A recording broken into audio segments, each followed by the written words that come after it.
Welcome back to Life's Chillent. My name is Avital, and this week's Parshat is Parshat Nasso.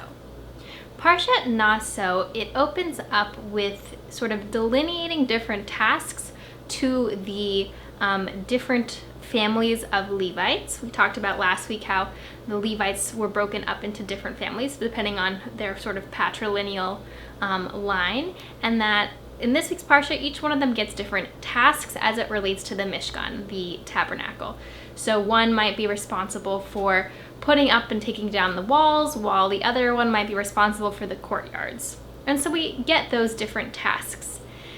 And the Parsha ends with each of the tribes bringing an offering, bringing gifts to the Mishkan, to the tabernacle, ahead of its sort of as a dedication gift to the Mishkan. But it's the two middle topics of this week's Parsha that have continued to fascinate me year after year, and that I keep trying to dive deeper into and obtain a different meaning from.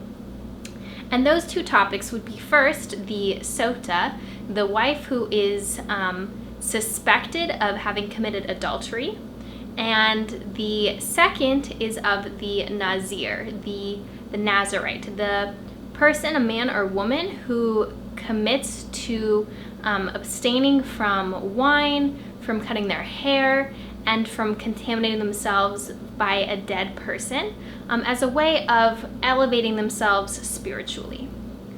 And what's very interesting is that there is significant overlap, the deep connection between the idea of the Sota and the wayward wife and the Nazarite. So the Sota, she was the woman suspected of committing adultery. And how it would work was that her husband had to have warned her already that she shouldn't be secluded with this man. And yet 2 witnesses after that came forth and said, your wife was secluded with this man.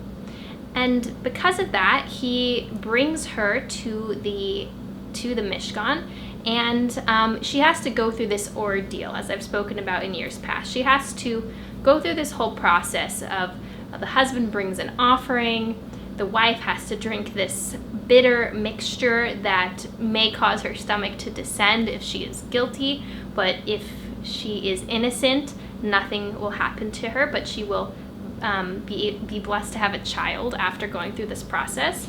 And one of the things that she has to go through in this big ordeal is that the Kohanim, the priests, uncover her hair, which again, as I've spoken about, has led us in modern times to conclude that a Jewish woman who is married covers her hair, because they uncovered her hair for this process, and it was seen as something sort of degrading.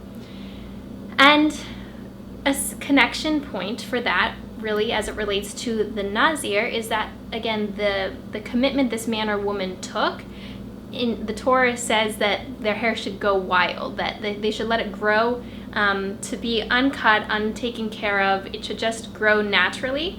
And interestingly, when the Nazir has completed his or her time in their sort of, they set their vow for a certain amount of time, and when that time is up, they have to bring an offering to the Mishkan, and what they'd have to do is they'd shave off their head, and they would put their hair on top of or under this offering on the altar. So they offered up their hair with the offering, which again really leads us to believe that there is that there is more to hair than what we see, that the hair really had some sort of significant status between the two of these groups of people, the Sota and the Nazir.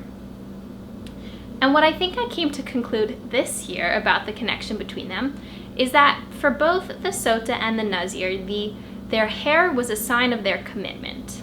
So let me explain. For the Jewish woman, the hair covering was seen as a sign of marriage.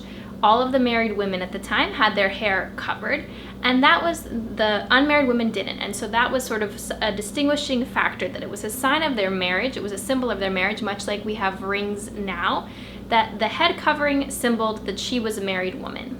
And now that her loyalty, her faith was being tested, uncovering her hair was part of this process.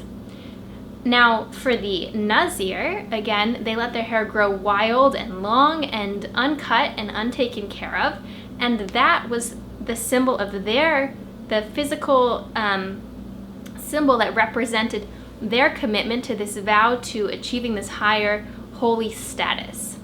So for both groups, their hair was a physical manifestation of a spiritual commitment. Both of them had this symbol, being their hair, that was again, physical reminder of this commitment that they made. And I think that is a very beautiful thing. We have talked about in other parshas something like a mezuzah, the sort of scroll that we put on our doorposts, that when we come in and go out of our home, we're supposed to remember that God is protecting us when we're in the home, and God's protecting us when we're out of the home. We've talked about men wearing a kippah, the skull cap on their head, as a way of remembering that God is above them. I've spoken about I'm not wearing one today, but Jewish jewelry as a sort of reminder of my connection to Judaism. And for a completely non-religious example, I was talking to my husband yesterday, and I was telling him I'm wearing my gym clothes because today I'm committed to going to the gym, and the clothes are going to remind me I'm already dressed. What are the excuses for not going? So sometimes we need that. Sometimes we need these physical reminders of our commitments to the different elements we made. Yesterday I committed to going to the gym. I got dressed for it and I went to the gym, because the clothes were the reminder that I've made this commitment, that I said I'm going to go to the gym, and I did, and I went. Again, today we have rings that are a symbol of our commitment for marriage. They show the vows that we've taken, that we've made, the commitments that we've made to each other. And so when we look at the sota and we look at the Nazir, we can again see their hair as being the key thing that was a sign of their commitment. The woman committed to her husband, and the Nazir was committed to God. And I think it's a very beautiful lesson that sometimes we need to assign something physical to something spiritual or internal that we want to do, that we want to change, that we want to work on, so that we have these constant reminders of these habits, of these decisions, of these commitments that we've made to ourselves. And it can really help further us along in the journey and in the process.